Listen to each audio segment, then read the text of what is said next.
교회의 버스마크에 참 주일 예배와 셀 모임이 있었다라는 말씀을 제가 드렸는데, 또 하나의 버스마크가 있다면 그것은 교회 안에 기적이 많은 거예요. 그래서 사도행전 2장에 보면 사람마다 두려워하는데 사도들로 말미암아 기사와 표적이 많이 나타났다. 이게 사도행전 혹 베델행전의 역사라고 저는 그렇게 믿습니다. 자, 이 초대교회에 이런 기적이 일어나는데, 오늘 그 기적에 아주 하나의 샘플로 좋은 아주 스토리가 하나 소개되고 있습니다. 제9시 기도 시간에 베드로와 요한이 성전에 올라갈 때 일어난 일입니다. 제9시는 지금으로 이야기하면 오후 3시입니다. 오후 3시에 당시 초대교회가 성전에 가서 예배를 드릴 뿐만 아니라 기도하는 시간도 정기적으로 가졌습니다. 참 올라가는데 바로 그 성전 미문에 이 구걸하는 자를 보게 된 것입니다. 그런데 이 구걸이라는 단어를 보니까 계속 동작의 구걸이에요. 그 말은 한 번만 날 받아가지고 오늘 하루 구걸하는 게 아니라 매일 출근하는 식으로 매일 구걸했다라고 하는 의미를 가진 동사예요. 그러니까 매일 왔구나. 오늘 본문 2절에 보니까 나면서부터 걷지 못했던 자, 그러니까 평생 걸어본 적이 없었던 자, 그러니까 구걸도 평생 바로 이 성전 앞에서 하지 않았을까 짐작할 수 있습니다. 근데 이 성전 앞에서 구걸을 하는데, 여러분, 베드로와 요한도 늘 기도하는 시간에 성전을 향해서 올라갔을 거라는 거예요. 그러니까 늘 봤어요. 늘 그 자리에 있는 바로 그 거지죠. 그런데 이 거지들은요, 거지들도 매일 하면 그게 전문 직업이 되는 거 아닙니까? 그래서 지나가는 사람들을 보면서 이 사람이 나에게 줄지 안 줄지를 단박에 알 수 있다는 거예요. 여러분, 베드로와 요한도 늘 기도하러 가는데 왜 이 성전 미문 앞에서 구걸하는 이 자를 보지 못했을까요? 늘 봤죠. 그냥 지나갔을 거예요. 여러분, 운전하다가 스탑사인에서 가끔 이 보드박스에 God bless you 하면서 동량을 구하는 거지들, 홈레스들을 여러분 가끔씩 봅니다. 있을 때는 주지만 어떨 때는 그냥 지나치잖아요. 이그노 하잖아요. 보지를 않아요. 왜냐하면 보면 와요. 이 눈이 맞으면 다가와요. 그래서 안 봐요. 그렇잖아요? 눈이 맞으면 줄 확률이 커요. 그런데 오늘은 베드로와 요한이 주목하여 봤어요. 늘 그냥 지나쳤단 말이에요. 그런데 오늘은 주목하여 봤어요. 이 오늘이 특별한 날이니까 어떤 날일까요? 교회가 탄생된 후예요. 교회가 하나님 앞에서 드디어 일어난 이후예요. 성령께서 주는 모멘텀이 있어요. 그 적기가 있어요. 우리의 마음에 갑자기 하나님의 마음으로 그 사람을 볼 때가 있어요. 늘 지나쳤어요. 늘 옆에 있는 액세서리인데 그렇게 큰 의미를 두지 않았는데, 오늘은 하나님의 마음으로 그 사건, 그 사람을 보게 되는 거예요. 그때 성령께서 여시는 놀라운 계기가 되는데 아마 이때였던 것 같아요. 그래서 바라보니까 이 거지가 뭔가 저 사람 오늘은 뭔가 줄 것 같다, 벌써 알았죠. 그래가지고 뭘 주실래나 하고 봤더니 이렇게 얘기하는 거예요. 은과 금은 내게 없거니와. 실망스러운 일이었어요. 뭐 주는 줄 알았더니 없다 이렇게 얘기했는데, 그러나 내게 있는 것으로 내게 주노니 곧 나세렛 예수 그리스도의 이름으로 일어나 걸어라 하고 손을 붙잡고 일으키니 발과 발목에 힘을 얻어서 일어나 걷고 뛰고 하나님을 찬송하는 기적이 일어난 것입니다. 이 성전 미문은 여러분의 이해를 돕기 위해서 저 성전 가운데 있는 이 바깥 성곽, 그래서 저 큰 걸 이방인의 뜰이라고 하죠. 그리고 저 성전 안으로 들어가는 이 벽친 그 안으로 들어가는 게 이제 여인의 뜰로 들어가고, 여인의 뜰에서 이제 남자들만 들어가는 성전 뜰로 들어가는 그때 있는 바로 그곳, 좀 더 가까운 사진을 보면 저것 이렇게 원형 계단으로 가지고 있는 그 위에 있는 저 문이 저 뒤에 우뚝 서 있는 성전으로 들어가기 전 앞에 여인의 뜰과 남자의 뜰로 나누는 바로 그 경계선인데, 많은 학자들이 여기가 미문이 아닐까 이렇게 이야기하고 있습니다. 저 미문은 당시 1세기의 역사학자 요세푸스의 기록에 의하면 양문입니다. 75피트 높이에 65피트 되는 큰 양문이에요. 여러분 집에 현관은 대개 외문이에요. 하나예요. 힌지가 하나예요. 근데 저거는 힌지가 두 개예요. 양문 이렇게 두 개로 열려요. 그리고 저게 브라스 청동으로 만들어졌고요. 그 다음에 은과 금으로 데코레이션이 돼 있어요. 그래서 말 그대로 미문, the beautiful gate, 아주 아름다운 문이었어요. 거기에 평생 걷지 못한 구걸하는 이 거린의 모습은 아주 극명한 대조를 보였습니다. 저렇게 아름다운 배경을 가지고 있는데 가장 초라한 모습으로 한 번도 걸어보지 못했던 장애를 가진 자가 구걸을 하고 있는 것입니다. 자, 이때 말이죠, 예수의 이름으로 그를 걷게 하는 일이 일어난 거예요. 저는 이 말이 굉장히 좀 생소한 이 표현인 것 같아요. 나 돈은 없는데 예수님께서 널 고쳐주실 거야. 좀 이렇게 평범하게 이야기할 수도 있을 것 같은데 이렇게 얘기했어요. 나는 은과 금이 없지만 내게 있는 것으로, 내 안에 있는 것으로 너에게 주는데, 이렇게 했어요. 곧 나사렛 예수 그리스도의 이름으로 일어나 걸어라. 이 말은 나 베드로에게는, 베드로의 이름에는 이런 능력이 없어. 이 베드로의 이름에는 아무것도 줄 거 없어. 내 이름 가지고는 너에게 줄 것이 없지만 예수 그리스도의 이름에는 너에게 줄 것이 있는데, 이 세상이 주는 그 어떤 것도 줄 수 없는 너의 평생 걷지 못한 자가 일어나 걷고 뛸 수 있는, 일어나 걷고 뛰는 능력을 준다. 어디요? 예수의 이름 안에서. 바로 그 얘기를 하고 있어요. 도널드 트럼프 대통령 이름에는 권세가 있어요. The most powerful man in the world, the President of United States. 그렇죠. 토마스 에디슨에게는 발명의 능력이 있어요. 빌 게이츠, 워렌 버핏 같은 사람의 이름에는 맞아요, 은과 금이 있어요.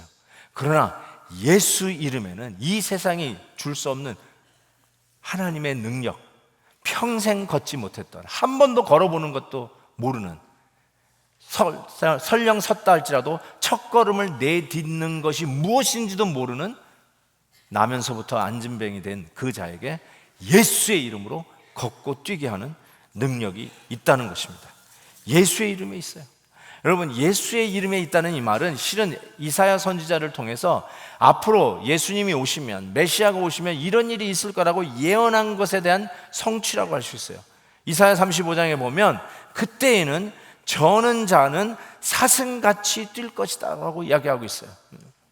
그래서 지금 이 베드로의 이름이 아닌, 계속해서 예수님이 십자가에 죽으시고 부활하시고 승천하시고 한 이후에도 계속해서 예수의 이름으로 이와 같은 능력이 공급되어지는 것을 보게 됩니다.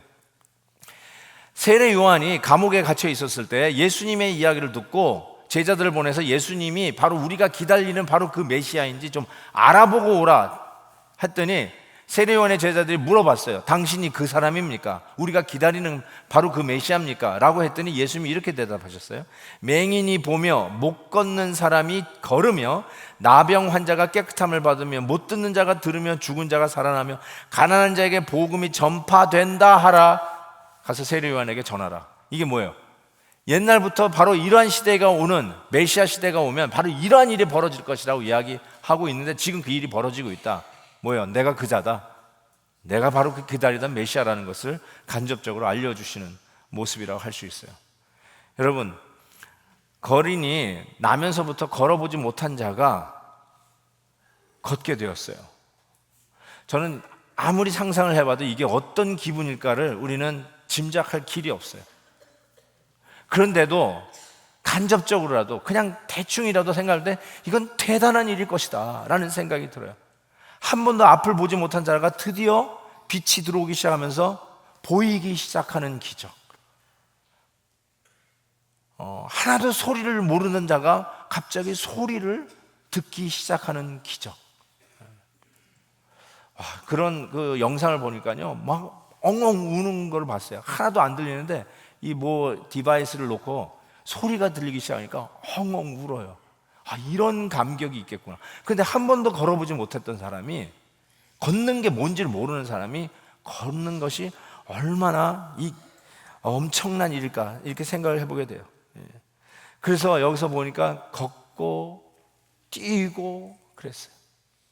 이게 바로 예수 그리스도 안에서 새 생명을 얻은 저와 여러분 크리스찬들의 모습은 이래야 된다고 저는 생각해요.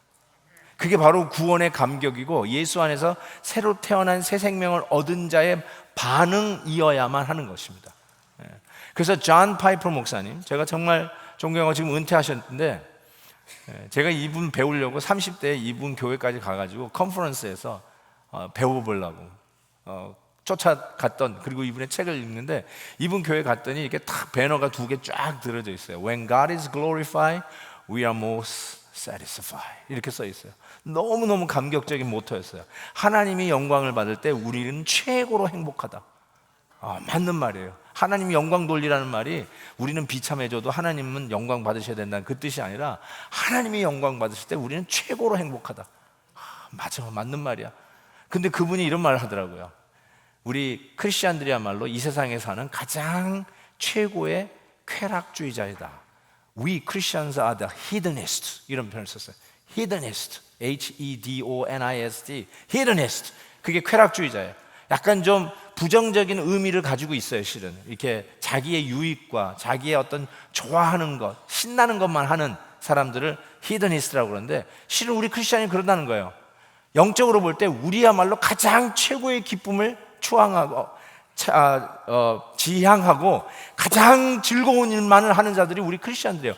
왜냐하면 예수 그리스도 안에서 발견된 은혜와 사랑과 이 엄청난 영광은 그 이 세상에 줄 수 없는 그 무엇보다도 최고로 기쁜 일이기 때문에 그런 거예요. 그래서 우리가 가장 행복한 자야 되고 가장 기뻐하는 자라고 하는 것이 맞는 거예요.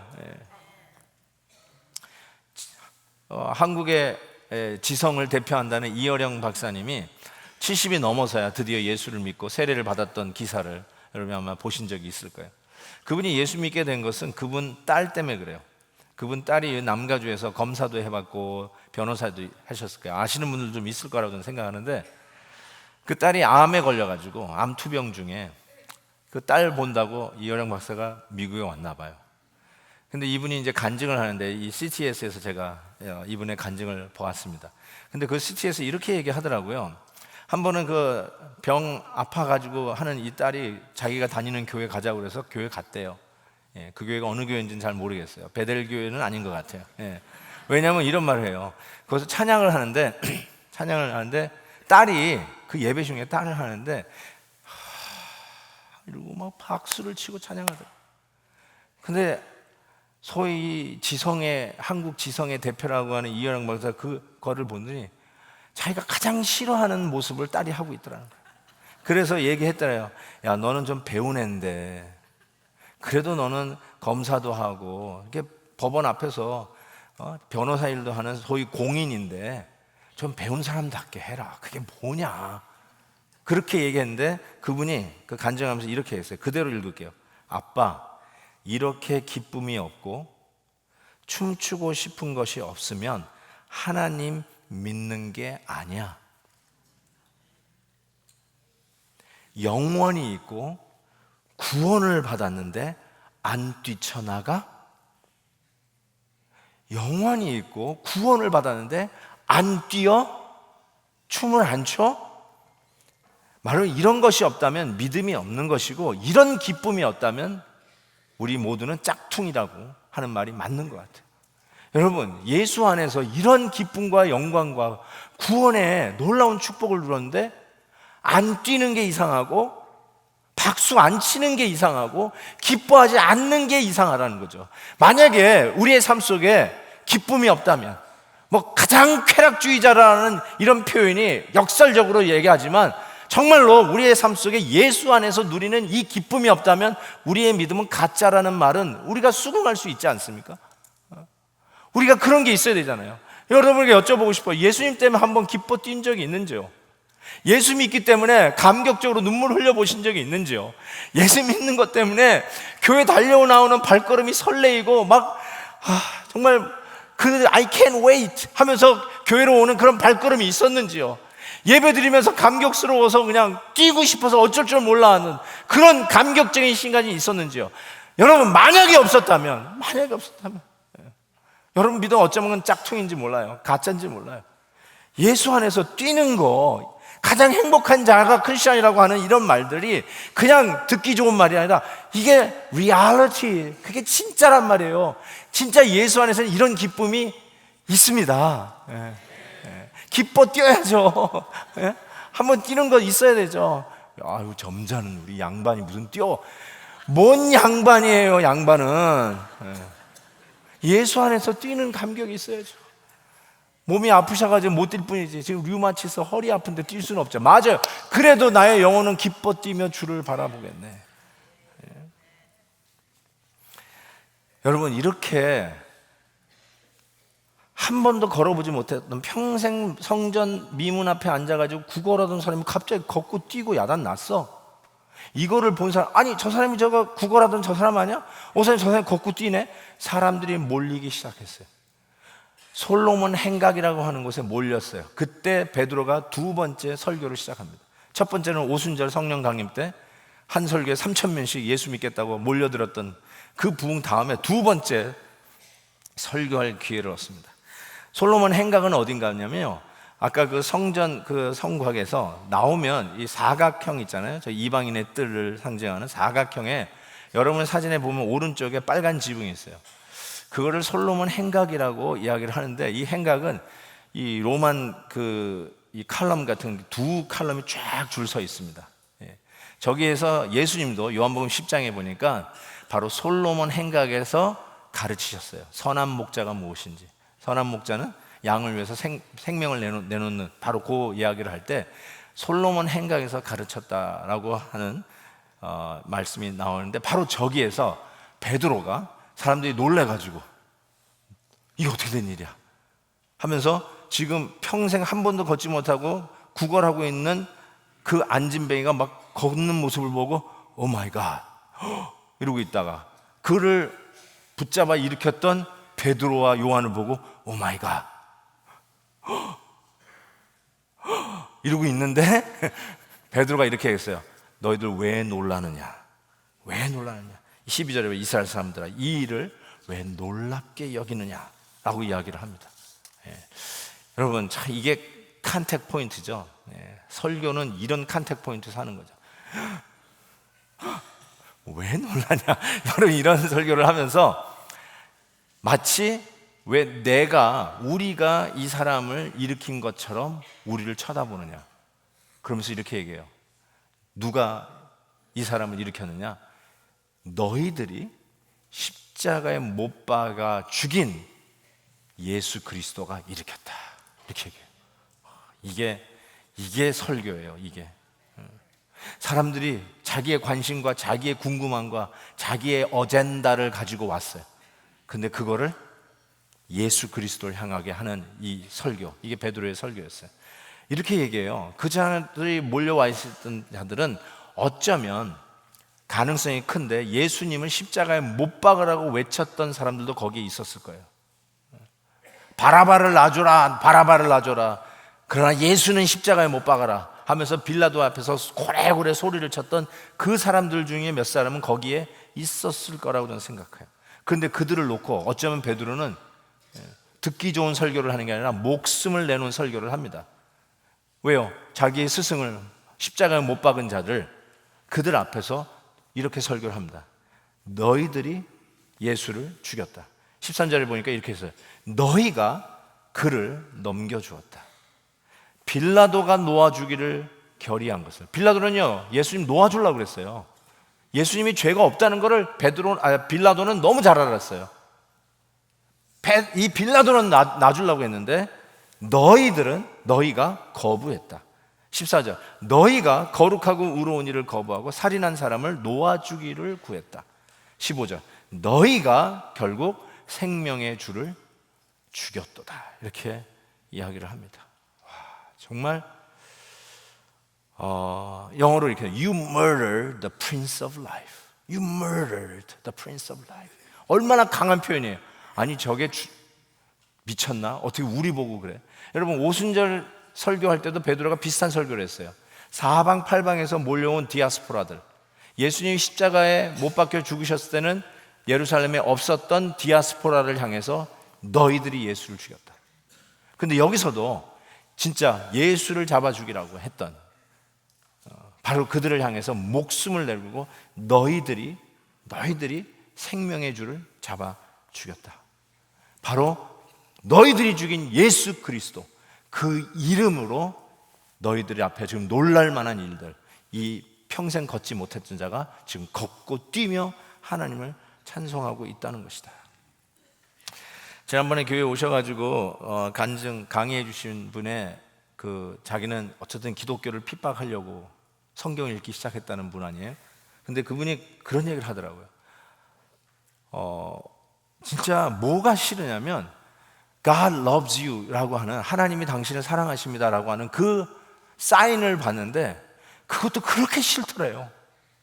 Jesus loves you, 예수님이 당신을 사랑하십니다, 이것도 그렇게 싫을 수가 없더래요. 아니 누가 당신을 사랑한다는 말이 왜 이렇게 싫으냐. 이게 우리가 영적으로 이게 굉장히 영적인 일이에요. 하나님이 우리를 사랑한다는 말이 이게 너무너무 싫은 거예요. 너희들이 예수를 잡아 죽였다. 우리 안에 이러한 그 증오가, 영적인 증오가, 하나님을 향한 원수된 증오가 뿌리 깊게 박혀 있나 봐요. 여러분의 인격을 뭐라고 하는 게 아니에요. 여러분 교육 많이 받으셨을 거예요. 남에게 친절 베풀 줄도 알을 거예요. 그런데 희한하게 God loves you, 하나님이 당신을 사랑하신다는 말을 했는데 너무너무 싫은 거예요. 그게 막 온몸의 세포들이 전부 다 등을 돌리고 있는 것 같은 느낌을 갖는데, 여러분 왜 예수를 이렇게 잡아 죽였을까? 이들이 이 죄인이라는 거예요. 너희들이 잡아 죽인 예수가 누구냐? 이렇게 베드로가 얘기했어요. 그냥 예수의 이름으로 일어나 걸으라가 아니라 나사렛 예수 이름으로 일어나 걸으라고 했어요. 이 말이 무슨 뜻이냐면 나사렛은 예수님이 자란 고향이에요. 예수님은 그냥 무슨 유령이 아니에요. 예수님은 어디 외계 인간이 아니에요. 우리가 아는 바로 그 나사렛이라는 동네에서 자란 역사적인 인물, 너희들이 아는 그 인물, 너희들이 그 십자가에 못 했던 바로 그 인물, 나사렛 예수, 이 땅에 발붙이고 살았던 바로 그 예수란 말이고요. 또 이런 표현도 썼어요. 3절에 보면 그의 종 예수라는 표현도 썼어요. 그의 종, 하나님의 종 예수. 이 말은 이사야가 메시아를 쓸 때 쓰던 표현이에요. 앞으로 오는 메시아는 하나님의 종, servant, 하나님의 종이다. 바로 그 예수, 그 역사적인 인물, 우리가 아는 그 예수님은 바로 하나님의 종인데 하나님의 약속 따라 우리의 죄를 걸머지시고 가신 바로 그 고난의 종이었음을 선포합니다. 바로 그 예수 그리스도, 하나님의 종이 하나님의 약속을 받들어서 오늘 이 안진뱅이를 일으켰는데 16절에 이렇게 해요. 그 이름을 믿음으로 그 이름이 너희가 보고 아는 이 사람을 성하게 하였으니 예수로 말미암아 난 믿음이 너희 모든 사람 앞에서 이같이 완전히 낫게 하였느니라. 아멘, 아멘. 정확하게 선포합니다. 바로 너희들이 잡아 죽인 이 예수, 그 이름으로 이 사람이 이렇게 온전케 나음을 입었다라고 설교합니다.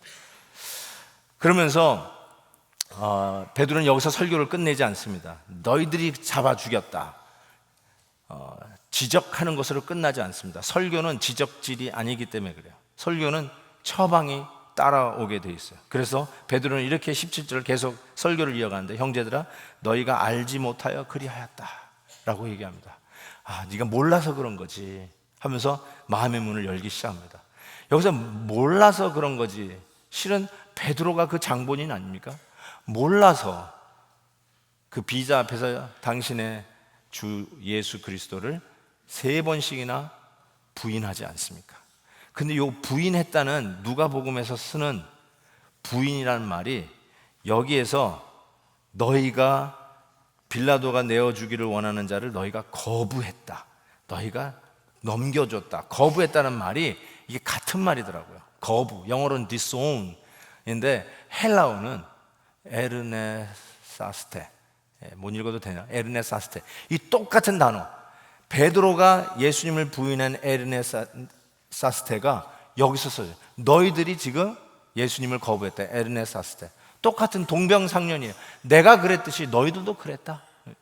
그래서 용서해 줄 만하다, 그게 뜻이 아니라, 그러니까 뭐라고 선포합니까? 19절에 너희가 회개하라. 회개하고 돌이키라.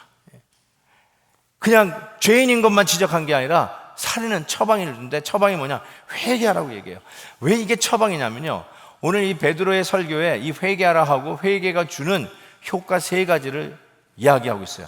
첫 번째 효과가 뭐냐면 너희의 죄 없이 함을 받으라. 죄 없이 함이에요. 죄 없이 함을 받으라. 영어로 Your sins may be wiped out, blot out.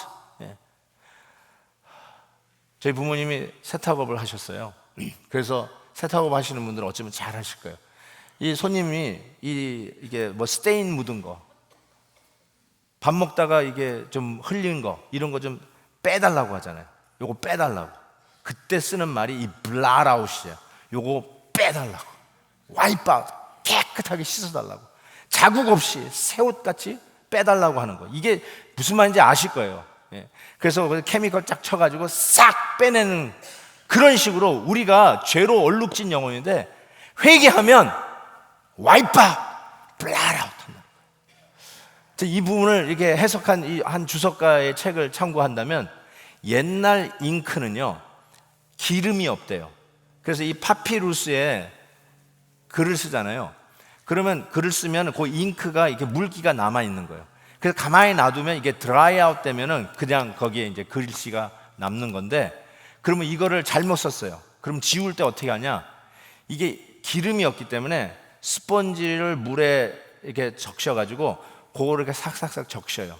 그리고 마른 헝겊 같은 걸로 싹 밀어내면 마치 우리식으로 얘기하면 유리 위에 묻은 잉크를 물걸레 같은 걸로 싹 닦는 거하고 똑같은 효과가 있대요.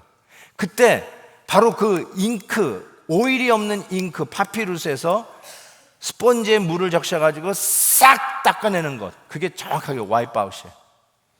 그러니까 이게 정확한 그림이에요. 글씨 쓴 흔적도 없이 싹 깨끗이 씻어내는 것. 이게 바로 회개하는 자에게 하나님이 주시는 은혜예요. 근데 이거를 우리는 너무너무나 믿기가 힘들어요. 어느 목사님 말처럼 요즘 성도들에게 이 설교를 설득하는 게 그렇게 힘들다. 안 믿어요. 안 믿어.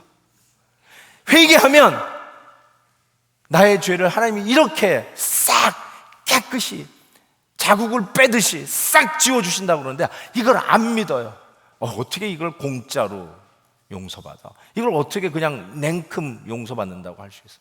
여러분, 지금 베드로가 무슨 설교를 하고 있냐면요, You crucify Jesus. 너희들이 예수님을 잡아 죽였는데, 예수를 잡아 죽인 죄도 회개하면 wipe out, blot out 할 수 있다는 거예요. 그런데 여러분의 죄를 왜 하나님께서 그렇게 깨끗이 씻어 주신다는데 믿지를 못하는 거예요. 그래서 시편 130편에 여호와여 주께서 죄악을 지켜보실진데 누가 서리요? 맞습니다. 그렇지만 여기에 있어요. 사유하심이 주께 있으면 주를 경외케 하십니다. 이게 얼마나 큰 축복이에요. 이거 없으면 어느 누가 오늘 이 자리에 오겠어요.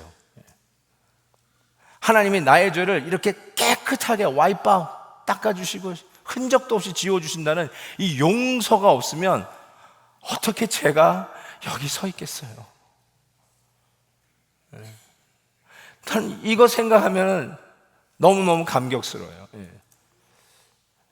또 저분이 무슨 죄를 지었지? 상상은 하지 마세요. 그렇지만 하나님이 나의 죄를 그렇게 깨끗이 씻어주신다는 이 용서의 선언이 오늘도 나를 살리고요, 오늘도 내가 주의 일을 하게 하고요, 이런 용서에 대한 확신이, 여러분 가운 입고 성가대에서 멋지게 찬양하는 것도 이 용서에 대한 확신 때문에 쓰는 거 아닙니까? 성가대원들만 아멘 해보세요. 믿으면 뭐 잘난 것처럼, 우리가 깨끗한 것처럼. 그거 아니잖아요.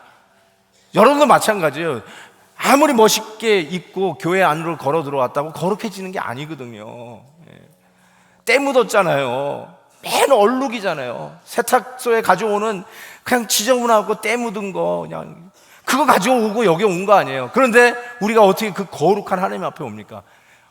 와이프 아웃, 회개하는 자에게 주시는 은혜 씻어주신다잖아요.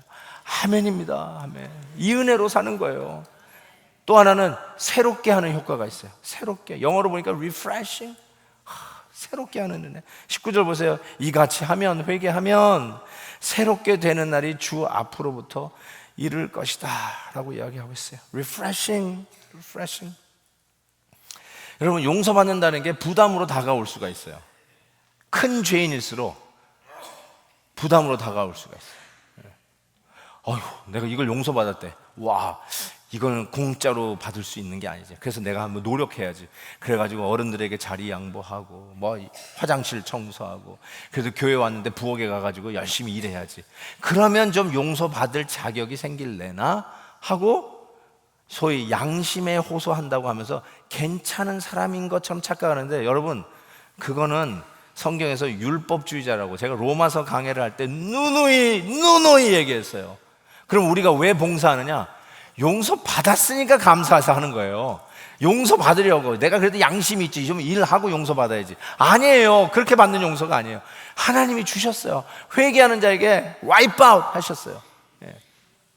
그것이 우리를 오늘도 리프레싱하게 하는 것인 줄 아십니까? 리프레싱. 땀에 쪄들고 냄새나고 그냥 막 이 캘리포니아의 그 장렬하는 여름에 그냥 온몸에서 땀 냄새 펄펄 나고 씻지들 못하고 여기저기 때가 묻어있고 꾸정물이 붙어있고 일주일 내내 밥도 제대로 못 먹고 쫄쫄 굶고 있다가 웜 샤워, 따뜻한 샤워하는 거 한번 생각해 보세요. That's refreshing. 그러죠? 너무너무 시원한 거예요. refreshing. 샤워하고 탁 몸을 씻고 나왔더니 맛있는 밥이 차려져 있어요. Oh, that's refreshing. 배가 불러요. 뭐 편한 침대가 탁 있어요. 푹 잘 수 있는 시간이 있는 거예요. Oh, that's refreshing. 그런 거예요. refreshing이라는 말이, 여러분 상상해 보세요. 정말 우리를 새롭게 하는 거예요. 교회 다니면서 상처받았던 거, 장로님에게 실망하고 권사님에게 상처받고 집사님에게 배신당하고, 에이 그냥 저는 그냥 쭈그려 앉아가지고 그냥 예배나 드리고 그냥 인사도 없이 그냥 날라버리자. 바람과 함께 사라지는. 여러분, 그래서 신앙생활도요, 무슨 납덩어리를 가지고 다니는 것처럼 터벅터벅 걸어다니고 신나는 것도 없고 미소도 없고 찬양을 하는데 혼자 입을 꾹 다물고 있는 그런 분들 보면 어휴. 여러분, 리프레싱이에요. 리프레싱. 예수 안에서 받는 은혜가 뭐냐면 리프레싱. 그래서 여러분, 마귀에게 속지 마세요. 그냥 구석에 처박혀가지고 나는 그냥 이렇게 살랜다, 제발 그러지 마세요. 그 어두움의 클라짓에서 나오세요. It's a refreshing 은혜가 있는 거예요. 새롭게 출발하세요. Wipe out. It's a brand new. 시작하란 말이에요. 다시 할 수 있어요. 옛날 과거의 상처에 매여서 거기에 쭈그려 앉아있지 마시고 자신있게 가슴을 펴고 걸어 나오세요. 왜요? 회개하면 와이프아웃 하시고 리프레싱 하는 날이 주의 나래 속에서 허락하신다고 약속하셨기 때문에 그래요. 아멘입니다. 아멘. 그리고 세 번째로 복을 주신대요. 복을 주신대. 여러분, 왜 회개해야 되느냐? 안 그러면 매 맞으니까 겨우 매 한 대 모면하려고 회개하라는 게 아니라 복을 더하여 주신대요. 완전한 회복을 얘기하세요. 예수 그리스도로 말미암아 하나님이 우리에게 복 주신대요. 그래서 우리로 하여금 남들이 복을 받도록. 여러분, 계속해서 베드로의 설교가 그 얘기를 하고 있어요. 22절에 모세가 말하되 너희를 위하여 나 같은 선지자 하나를 세울 것이다. 예수님에 대한 예언이에요.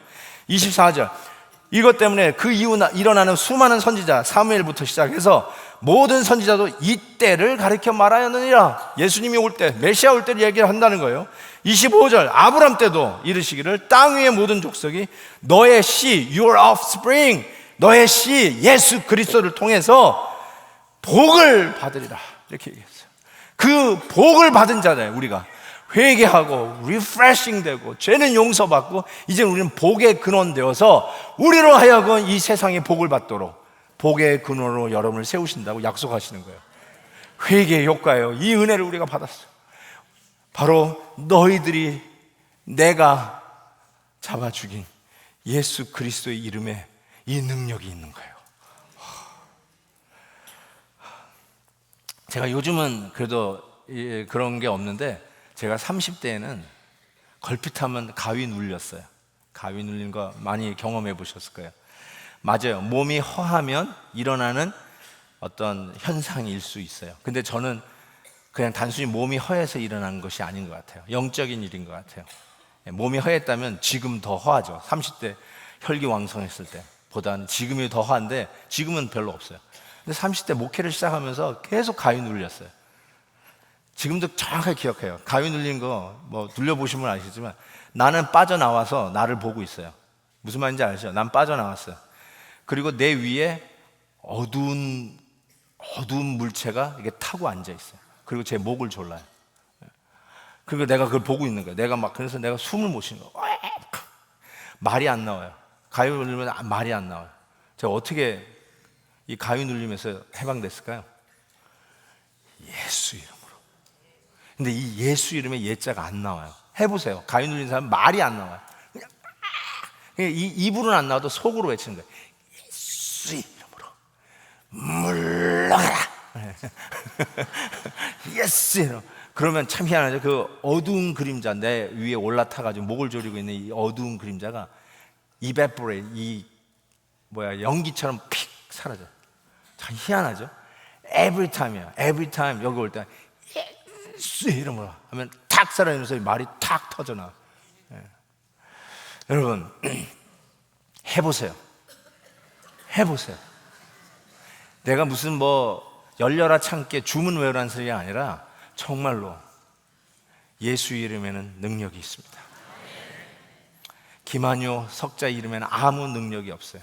거기에는 아무것도 없어요. 여러분의 이름에는 아무것도 없어요. 대통령 이름도 줄 수 없는 예수의 이름만이 여러분을 암흑의 세계에서 건져내는 힘이 있습니다. 예수의 이름이 여러분의 가정을 회복시킬 수 있습니다. 예수의 이름이 여러분의 신앙의 앉은뱅이에서 일어나 걷게 할 수 있습니다. 예수의 이름이 아무런 기쁨과 다이나믹과 기대심도 없이 그냥 푸념으로, 그냥 루틴이 아무 의미 없이 걸어다니는 우리의 교회 생활에 새로운 활력과 기쁨을 넣어줄 수 있습니다. 예수의 이름이 정답입니다. 예수 이름이 해답입니다. 예수의 이름을 부르십시오. 예수의 이름이 여러분 앞에 있는 장애물을 허물고, 장애물이 떡하니 있더라도 사슴의 발을 주셔서 건너뛰는 힘을 예수의 이름 안에서 주어질 것이 믿습니다. 1점을 해볼까요? 예수의 이름으로 승리를 얻겠네. 이거 안 봐도 아는 거죠. 한번 해볼까요? 예수 이름으로.